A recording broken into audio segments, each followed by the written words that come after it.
nitwa Deondo wa Yezu usanzwe ndi mu operateur économique no kuvuga umuntu ari karakora mu gisata cy'ubworozi bw'inkoko.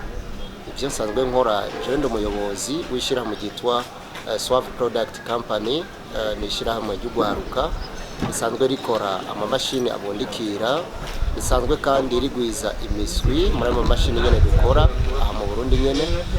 Dusanzwe kandi tugwiza indya no kuvuga ivyo inkoko zifungura kuva zikiri zito gushikaho zikura.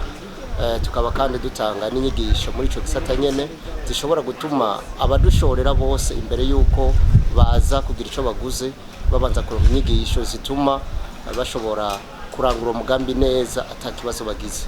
Mwavuze yuko mu maze gukora umugambi kandi musa mutanga n'inyigisho mbega kandi mwumvise n'ingene ngaho bari batubwira kugira abashene bo kora imigambi bateze imbere.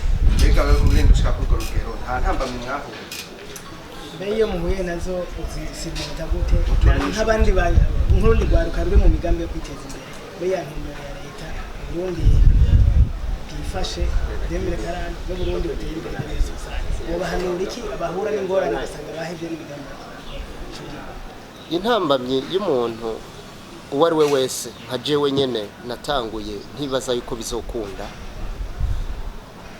Intambamye nagize ya mbere nuko ubwa mbere usanga uje gutangura uri muto utangura tamutahe ufise.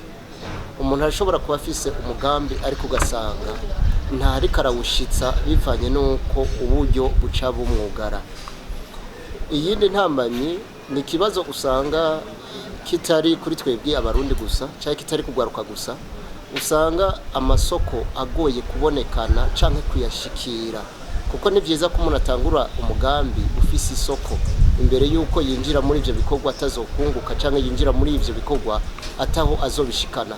Inama bigira kabiri ikibanza cyo gukoreramwo usanga umenga twebwe twavutse ataho dufise tuva ruguru ari ugasabuje gukora Bujumbura canke ugiye gukora mu yindi ntara. Bisigura yuko mu byo utegezwa gutegekanya mu mafaranga aza gukora ayari gukora umugambi ubanza kuyagaburira ibindi bikorwa nko gukota uzokorera canke impapuro bigutuma ushobora gukora neza ugasanga ivyo byose biko bitwara amafaranga. Ugaca usanga umuntu karoroherwa cyane mu byo ari karakora kuko usanga utanguranye amastress utangurana ibibazo hama umaze gutangura ugatangura kugwana rero n'abantu batanguye kera bafite imitahe minini ugasanga wewe uzanye igikorwa nawe cyo bagisa nico abandi bakoze ariko birakugoye ngene ushobora gushikira abakiriya vyoroshe. Ivyo rero kugira ngo vyose tubirengere canke dushobore kwicarana nabo bantu batanguye kera canke dushobore no kurengera ivyo bibazo bimwe bimwe nuko twihaye gutangura. Kuko iyo umuntu ashobora kugira umugambi ntatangura naho nyine ntaco bimaze. Twishizemo ko duteruza gutangura kandi ubwo buzima nyene kandi bwo buteruza kuduteza imbere. Kuko nari mfise ihangiro kuva nkiri muto yuko ntazo kwigira nsaba akazi. Kandi none munsi ndiko ndabigendera kuko narize kaminuza niga kaminuza y'u Burundi kandi niga bikunda birankunda ko ndayiga ndayimara ariko kugeza none munsi nihombaza n'ibirete mu wa mbere nabanje ndazireka kuja kuzitora kuko nase ko zinsamaza kuza gusaba ubuzi aha na hari mugabe wari ryahangiro ubwo nivyo bavyavuye yuko atakazi kayo kanaboneka batuvuga ati reka nkore ikindi gikorwa. Eka siko nticavuye kuri ico kuko je muri jewe nari nihayihangiro yuko ntazokwigira nsaba akazi kuko kuva ngitangura numva ko nzokora ivyanje. Imana yarabifashijemo birakunda ko ndabitangura hama birakunda kandi ko niransa ndatangura kumenyana n'abantu kuko ubumenyi nari mfise nagiye kubwongereza ko kuvuga ko niko ndakora ivyo nigiye ariko vyarakunze yuko nshobora kuza ndahura n'urundi rwaruka ndahura n'abandi batanguye ndaronka amaformation atandukanye kugira ngo nshobore kwiransa. Ndatangura n'ubumenyi ntangura no kumenya n'abantu ntangura no kumenya abakora ivyo ibisa n'ivyo nkora ntangura kubigira kwa birakunda yuko ntangura igikorwa ciwanje kandi agishira ku isoko. Sino bideha yuko n'ibinyamakuru abamenyesha makuru amaradiyo byashoboye kumfasha kumenyekana aho byashitse aho menyekana gushikaho na nyene icubahiro umukuru w'igihugu amenye ivyo ndiko ndakora kubera ko biciye muri abana bariya bagiye baraza kunshorera twagiye turakorana barabona ivyo nkora ko bifise akamaro ndanaronka n'agashimwe ivyo ndiko ndakora. Bisigura yuko ivyo bibazo byari bihari byari gutuma ntashobora gukora nabirengeye ndabijamo hama ndavyinjiramo birankundira ndanabisohokamo uno munsi nkaba nicaye neza. Tukiraho nyene mbega mwatanguye ryari ubu mugaze ku mutahangana? Twebwe twatanguye muri 2018 nukuri natanguranye amafaranga nkayo no kwita amafaranga y'itike natanguranye 30. Nanguranye 30 birakunda yuko ntangura kuyideplasamwo ndayiyunguruzamo ngenda kugira amarosheshe ngenda kugira kurondera abantu boshobora kumpa ubumenyi bumwe hama ndaronka umuntu amakazi y'ibihumbi 50 ku kwezi. Uwo muntu natonda rimwe mu kwezi canke kabiri ngiye kumufasha ingene yokorganiza ishirahamwe giwe hama nza ndamurahura ko no bumenyi bivanye n'ivyo ariko arakora kandi n'ivyo yaciye mbandaniriza ko birakunda yuko uno munsi mvuga ngaha ndashoboye kuja muri banki bakanyumviriza mu gico gihe burya nta ujana ukuboko muri banki ngo bamwumvirize canke ngo jana umugambi gusa aterekanye icafisi canke ariko arakora. Uno munsi ndashobora gushika ku miliyoni 80 kuva muri 2018 uno munsi ndashobora kugira chiffre d'affaires ya 80 millions.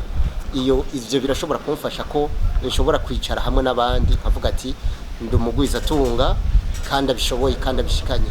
Ndiko ndakira abashika amajana na 40 dukorana mu gisata nkurikirana babaye abakira biwanje bariko barakora muri ico gisata kandi ntegeza kubakurikirana kugira bagira aho bashitse. Ndafise n'ama societe ndiko ndakurikirana, ari societe y'abigeme ariho kandi na societe z'abajene ntegeza ukankadira kandi nkurikirana zishika kuri 3. Hakaba harimo na koperative imwe bisigura yuko ivyo ndiko ndakora bifise ihangiro aho biriko birashikana. Mbega kugira ushike ngaho n'uruhe ruhara leta yagize kugira ngo ushobore gushika?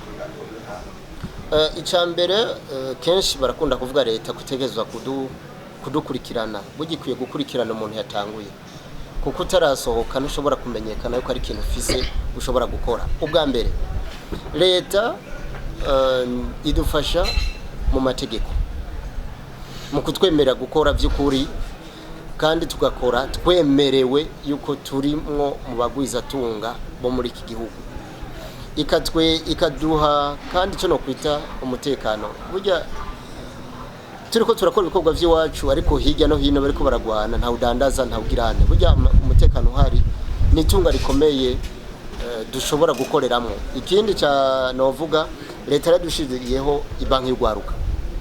Ibanki y'ugwaruka ariyo bije muri no minsi baheruka kumingurana kandi vyaranyoheye mugana ashatse gutangura kuri makeyi kugira bishoboke ko ejo bazongira confiance. So kuvuga ko ntari gusaba menshi ariko nashatse kubanza gusaba makeyi kugira ngo ejo nzosabe menshi ariko ya mbere ndayasavye. Hama leta kandi yadushiriyeho umugambi wa payeje. Payeje yaratugirishije amaresultage duhura n'abandi ba jeune entrepreneur iratuzanira n'abandi bava hanze. Birakunda yuko dushobora kuza tureshanja nabo bava hanze tubarahure kubumenyi nabo bumva aho tugejeje bumve naho bodu supportinga bodu zabaradufasha tukagira aho dushitse. Bisigura ko inyigisho burya leta yarampaye n'inyigisho erega n'amashuri yarandihiye bimwe hari byo ntari kuriha nize ku bwa leta yarandiye abigisha yarandiye ibikorwa bitari bike. Ndivyo byose ndabishimira kuko navyo nyene nivyo biriko biratuma nshobora kuronka n'ingene ndi exprime imbere y'abantu. Muri make nivyo nashobora kuvuga ntivyari bike ama leta kandi yarashoboye kunshimira irampa gashimwe umunsi mukuru w'abakozi ibicishije kuri nyecubara mukuru w'igihugu barampa gashimwe k'umukozi certificat d'honneur de mérite y'ivyo ndiko ndakora kugira ngo yerekane ko ikirapuya nakabahasha ko kwikura gatuguta. Nakahe kamo hotera Rwanda rutangura imigambi yabo babona ntibikunze nkuko bo byakunze kabandanya bakaca bahiba. Akamono ushobora gutera urundi gwaruka ubwa mbere nuko ubwa mbere bo kumva ko akazi kadatangwa n'abandi bantu gatangwa n'ingufu ziwe z'ubwo gwaruka. Ubwa mbere no kwiyumvamo ico bari bakumva ko bonyene bashobora kwikuramwo akazi bakikuramo n'umutahe bakaronka amafaranga no gusohoka muri bo bakumva yuko bategerezwa gukora kugira ngo babeho. Ikindi no ca kabiri novuga yuko burya umuntu ntatangurana umutahe munini, umutahe muto urashobora kugutanguza bigakunda yuko ushika ahantu utokwibajije ko woshitse.